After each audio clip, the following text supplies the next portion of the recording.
சகாஞ்சி பதில்கள். கேள்வி 7. கர்மாவை குறைக்க முடியுமா? பதில்: கர்மா என்றால் வினைப்பதிவு, முழுமைப்பெறாத வினைகள்.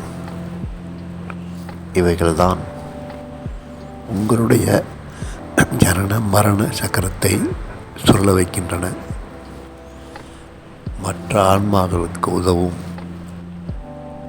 வினைகள் புண்ணியமாகவும், மற்ற ஆன்மாவை தாங்கும் உடல் மனதிற்கு செய்யும் துன்ப வினைகள் பாவமாகவும் உன்னை வந்து சேர்கின்றன.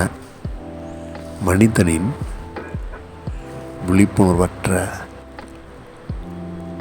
வினைகள் கர்ம பதிவுகள் ஆகின்றன.